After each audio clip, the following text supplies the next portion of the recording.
السلام علیکم ورحمۃ اللہ وبرکاتہ۔ میرا فیصلہ قرآن کرے گا کہ یہ کس نمبر 4 ہے۔ دلوں کو ہلا دینے والی سچی داستان جس کا فیصلہ قرآن نے کیا۔ سردار رحمت چاچی کا ارادہ بھانپ گیا اور فٹ سے دم کی آمیز لہجے میں امیرہ کی طرف دیکھتے ہوئے کہا، یہ خاندان کی عزت کا سوال ہے بی بی رحمت، اگر تم نے ایسا نہ کیا تو دوسری بیٹی کے مرنے کی تم خود ذمہ دار ہوگی۔ رحمت چاچی نے دکھ سے لمبی سانس لی اور نصیرہ کو اپنے قریب کر لیا۔ اب اس کے پاس کوئی چارہ نہ تھا۔ ادا منظور باعزت بری ہو گیا تھا۔ سردار نے اس کو سب گاؤں والوں کے سامنے پگ پہنائی اور سب سے کہا، اس کو کہتے ہیں دلیر، غیرت مند، ارے مرد کیا جس کا ہاتھ کسی کی شیرک کاٹتے ہوئے کانپے۔ یہ آسان نہیں، صرف اصلی مرد ہی کر سکتا ہے ایسا۔ واہ بابا واہ، دشمن کو شیر بن کر مارا ہے۔ آئے تھے ہمارے خاندان سے پنگا لینے، اب ان کو پتہ چلا ہوگا کہ ادھر تو مائیں شیر پیدا کرتی ہیں۔ ادے منظور کا قد شمائلہ سے تو بڑا ہی تھا، گردن بھی اور تن گئی تھی۔ ایک ساتھ 2 قتل کیے تھے آخر کو۔ اقبال کو بھی امیرہ کا دکھ تھا، لیکن پینو تو اس دکھ سے نکل ہی نہیں پا رہی تھی۔ پینو کے جیٹھ اور جٹھانی کو یہ بات اچھی نہیں لگ رہی تھی۔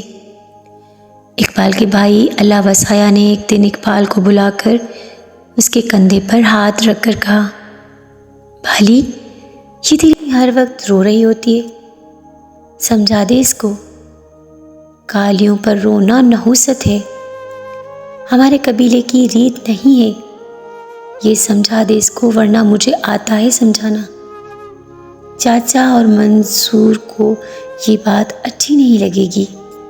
یہ کہہ کر اللہ وسایا نے اپنی بندوق کو کندھے پر لٹکایا اور باہر کی طرف رخ کر لیا۔ پینو چولہے میں بجھتی آگ کو جلانے کی کوشش کر رہی تھی، لیکن آگ جلنے کا نام ہی نہیں لے رہی تھی۔ پھونکے مار مار کر پینو کی بری حالت ہو گئی تھی۔ بالی جو اس کے سامنے صحن میں بجھی چارپائی پر اوندھے من لیٹے پینو کو دیکھ رہا تھا، اس کی مدد کو کچن میں آن پہنچا۔ کچن کیا تھا، صحن کی ایک طرف 2 فٹ اونچی چھوٹی سی کچی دیوار سے بنا ہوا، یہی دیواریں بیٹھنے کے لیے بھی اور کچن کو صحن سے علیحدہ کرنے کا کام بھی کرتی تھی۔ اس میں 2 مٹی کے چولہے تھے، جبکہ تندور صحن میں دوسری طرف تھا، جہاں پینو کی جٹھانی روٹیاں لگا رہی تھی، اور پینو کی ساس صحن کے آخری میں بیرونی دروازے کے پاس جہاں بھینس گائے بکریاں بندھی تھی ان کو چارہ ڈال رہی تھی۔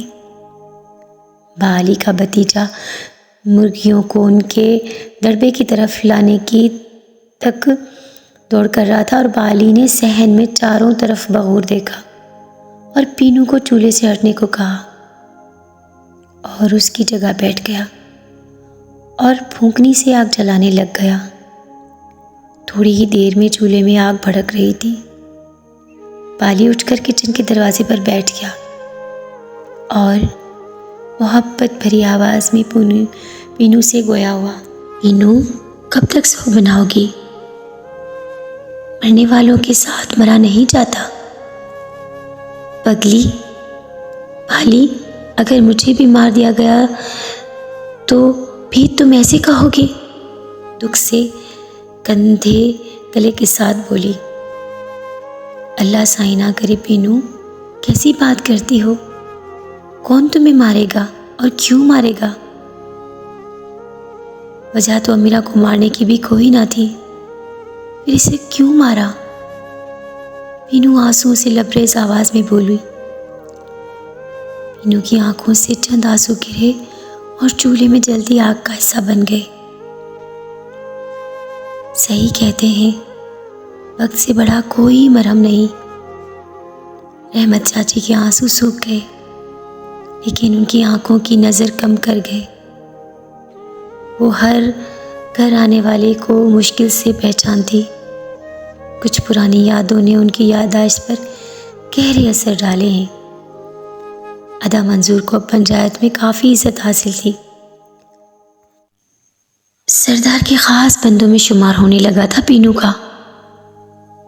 ماموں جو اب تک کئی لڑکیوں کو کالا کر شملہ اونچا کر کے گھومتا تھا اور پنچایت میں سردار کے ساتھ بیٹھتا تھا، سردار فخر سے کہتا کہ یہ ہمارے قبیلے کا سب سے بڑا عزیدار بندہ غیرت مند آدمی ہے۔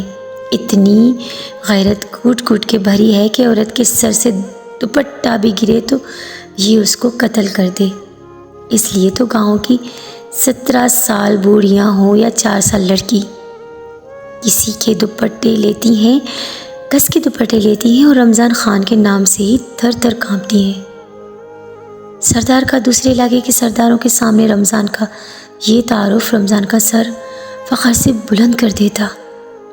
رمضان کا خون جوش مارتا اور اس کا چہرہ اور ماتھا جس میں نہ جانے کتنی بے گناہوں کا خون تھا، خوشی اور غیرت سے لال ہو جاتا۔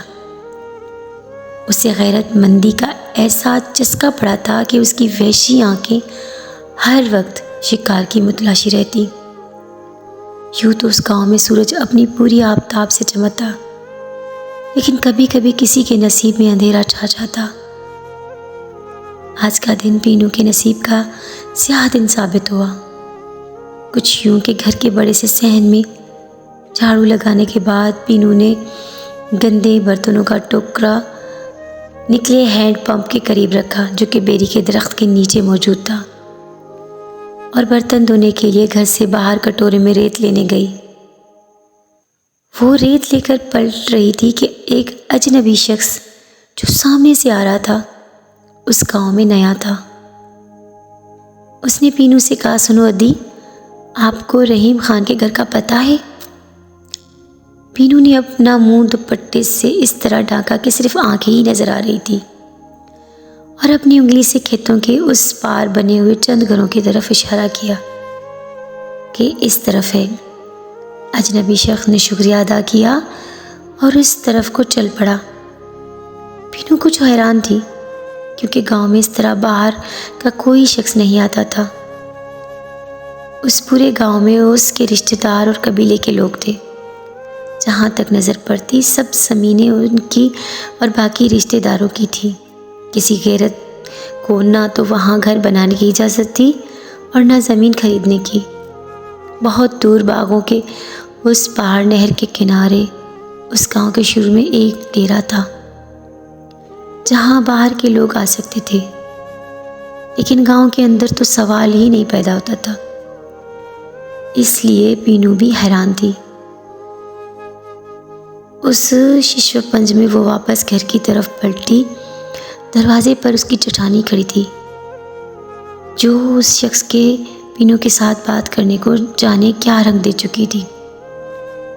جھٹ سے بولی، یہ کون تھا؟ تمہارا آشنا تھا؟ تم سے ملنے آیا تھا؟ پینو کا چہرہ غصے اور دکھ سے لال ہو گیا۔ برجائی کیسی گھٹیا باتیں کر رہی ہے؟ مجھے کیا پتا وہ کون تھا؟ وہ تو رحیم مامے کا پوچھ رہا تھا۔ لیکن پینو کی جٹھانی بھلا کیسے اس بات کو سمجھتی؟ وہ تو ویسے بھی پینو کی خوبصورتی سے چلتی تھی، اور پینو کا اپنی ساس اور سسر کا ہاتھ کا چھالا بننا اسے کھلتا تھا، لہٰذا یہ موقع وہ ہاتھ سے کیسے جانے دیتی؟ پینو کے ساتھ تکرار کی آواز چاچی کے کانوں تک آئی، وہ جو بھینسوں کو چارہ ڈال رہی تھی۔ بھاگتی ہوئی دروازے کی طرف پہنچی۔ پینو کی جٹھانی لکڑی کے دروازے کے بیچوں بیچ کھڑی تھی اور پینو ہاتھ میں ریت کا کٹورا لیے باہر کھڑی تھی۔ چاچی نے نسرین یعنی پینو کی جٹھانی کو دروازے سے ہٹایا اور اندر آ کر بات کرنے کا کہا۔ ماسی، آپ کو پتہ نہیں؟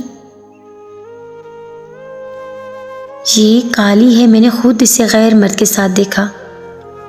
چاچی چیخی، یہ کیا بکواس کر رہی ہو؟ پینو چاچی کے ہاتھوں کو پکڑتے ہوئے کہا، نہیں چاچی، یہ جھوٹ بول رہی ہے۔ مجھے اللہ سائیں کی قسم، قرآن کی قسم چاچی، مجھے اماں کی قسم، میں اس شخص کو نہیں جانتی۔ وہ تو خالی رستہ پوچھ رہا تھا۔ میں تو اسے راستہ بتا رہی تھی۔ بھرجائی جھوٹ بول رہی ہے۔ نسرین نے ہاتھ نچا نچا کر کہا، ہاں تو تجھ سے کیوں پوچھا؟